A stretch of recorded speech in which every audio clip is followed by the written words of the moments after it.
Breaking చూస్తున్నాం మనము.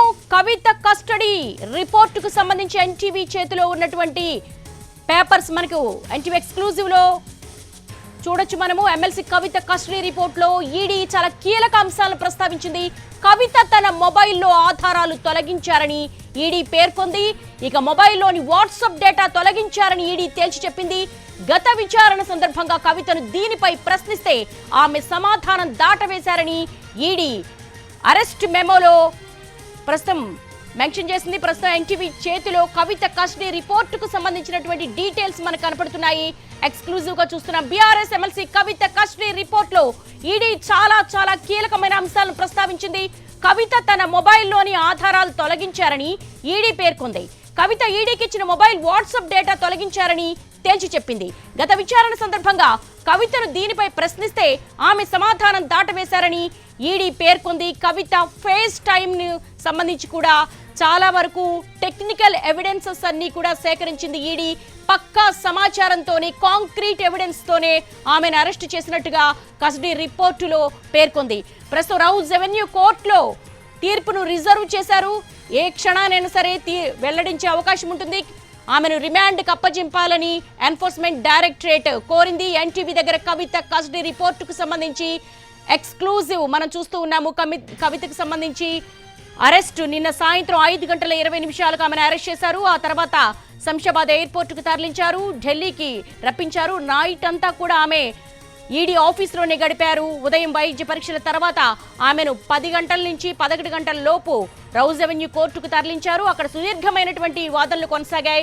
కవిత తరపు న్యాయవాది ఆమె ఆరోగ్యానికి సంబంధించి కూడా అనేక అంశాలు ప్రస్తావించారు. ఆమె ఎప్పుడు ఈడీ పిలిచినప్పటికీ కూడా ఆమె విచారణకు సహకరించారని, చాలా కీలకమైనటువంటి సమాచారాన్ని అందించారని కూడా కవిత తరపు లాయర్ మెన్షన్ చేశారు, ఆర్గ్యుమెంట్స్ లో వినిపించారు. అయితే ఇటు ఈడీ కూడా చాలా స్ట్రాంగ్ గా ఆర్గ్యుమెంట్స్ చేసినట్టుగా తెలుస్తోంది. కవిత తన మొబైల్లోని ఆధారాలు తొలగించారని ఈడీ పేర్కొంది. కవిత ఈడీకి ఇచ్చిన మొబైల్లో వాట్సాప్ డేటా తొలగించారని తేల్చి చెప్పింది. ప్రస్తుతం మనం కవితకు 7 రోజులు రిమాండ్ విధించారు ఇటు ఈడీ.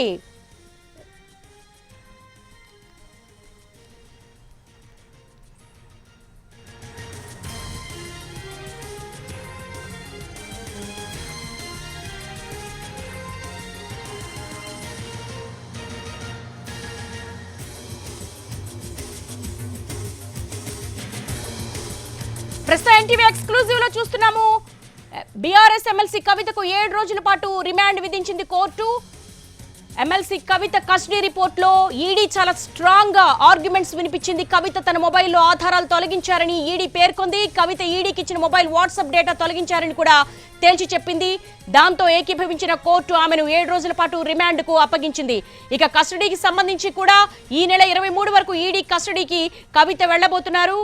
మరింత సమాచారము, మరింత కీలకమైన సమాచారాన్ని సేకరించే క్రమంలో ఆమెను కస్టడీకి కూడా ఇవ్వబోతున్నారు. దీనికి సంబంధించి crime input editor Ramesh Delhi నుంచి మరింత సమాచారం అందిస్తారు.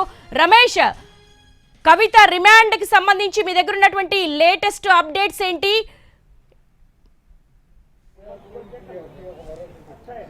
ఎస్, కవితకి 7 రోజుల పాటు కస్టడీ, ఈడీ కస్టడీకి ఇస్తూ కోర్టు ఏదైతే ఇప్పుడే చెప్పడం జరిగింది. 7 రోజుల పాటు కస్టడీకి ఇస్తూ అనుమతిస్తూ పేర్కోవడం జరిగింది. అయితే 7 రోజుల పాటు ఈడీ అధికారులు విచారించబోతున్నారు. అయితే సౌత్ లాబీ పేరుతోటి కవిత ఏం చేసింది, ఎలా డబ్బులు తీసుకొచ్చింది, ఎలా డబ్బులు మొబిలైజ్ చేసింది, ఎలా 100 కోట్ల రూపాయలకు సంబంధించిన డబ్బులు మొబిలైజ్ చేసి ఢిల్లీ వరకు చేర్చారు. అంతేకాకుండా కస్టడీ కోసం ఏదైతే వేసిన పిటిషన్లో దాదాపు 15 పేజీల కస్టడీ పిటిషన్లో కూడా చాలా అంశాలు ప్రస్తావించింది. అంతేకాకుండా ఈ కస్టడీ పిటిషన్ ఆధారంగా మొత్తంగా 7 రోజుల కస్టడీకి ఈడీకి అనుమతిస్తూ అటు కోర్టు ఆదేశాలు ఇవ్వడం జరిగింది. అయితే మొత్తంగా 7 రోజుల పాటు ఈడీ అధికారులు కవితను విచారించబోతున్నారు. ఈ 7 రోజుల పాటు విచారణలో చాలా కీలకమైన అంశాలు తెలుసుకోబోతున్నారు. అంటున్నారు. అయితే ఈడీ వేసిన కస్టడీ పిటిషన్ లో మొత్తంగా చాలా విషయాలు ప్రస్తావించారు. అయితే ఈడీ వేసిన పిటిషన్ లో దాదాపు 100 కోట్ల రూపాయల కిక్ బాక్స్ జరిగాయి. కిక్ బాక్స్ మొత్తం కూడా ఈ వెనకాల మొత్తం కూడా కవితనే ఉన్నారు, కవితనే నడిపించారు. అంతేకాకుండా ఇండో స్పిరిట్ అనే ఒక లిక్కర్ కంపెనీ పేరుతోటి పెద్ద మొత్తంలో లావాదేవీలు నడిపారు, దాని వెనకాల వ్యవహారం నడిపారు. అంతేకాకుండా దానికి యజమానిగా ఉంటున్న రామచంద్ర పిల్లే దీని వెనకాల ఉన్నాడు. రామచంద్ర పిల్లేని డమ్మీగా పెట్టి మొత్తంగా వ్యవహారాన్ని అటు కవితనే నడిపించిందని చెప్పి కూడా అటు అది కస్టడీ పిటిషన్ లో పేర్కొనడం జరిగింది. అయితే రామచంద్ర పిల్లై మొత్తంగా కవితకు బినామీగా ఉన్నాడు. ఆ బినామీగా ఉన్న రామచంద్ర పిల్లే మొత్తంగా గల్లీ నుంచి ఢిల్లీ వరకు హైదరాబాద్ నుంచి ఢిల్లీ వరకు వ్యవహారం నడిపేసి పెద్ద మొత్తంలో డబ్బులు ట్రాన్సాక్షన్ చేశాడు, డబ్బులు ట్రాన్స్ఫర్ చేశారు.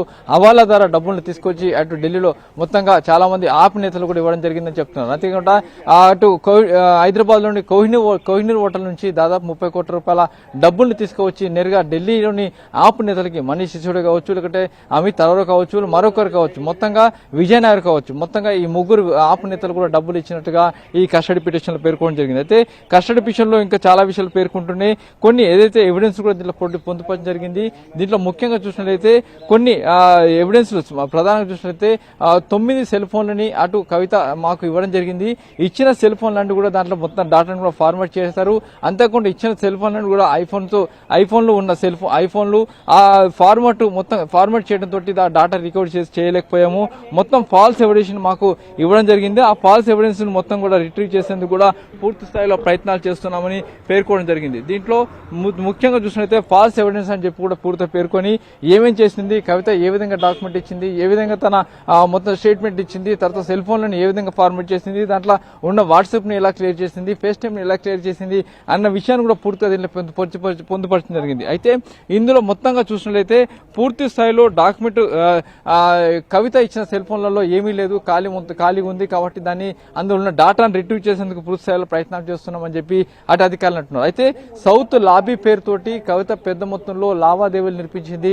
సౌత్ లాబీ పేరుతోటి అక్రమాలు పాల్పడింది. సౌత్ లాబీ పేరుతోటి ఢిల్లీ లిక్కర్ పాలసీని మొత్తంగా తన చెప్పు చేతుల్లో పెట్టుకుంది. సౌత్ లాబీ పేరుతోటి రామచంద్ర పిల్లని ముందుగా పెట్టేసి ఆ మేరకు అటు అరవింద్ కేజ్రీవాల్ తో కావచ్చు, మనీష్ సిసోడియా కావచ్చు, విజయ్ నాయర్ తోటి వ్యవహారాలు నడిపింది.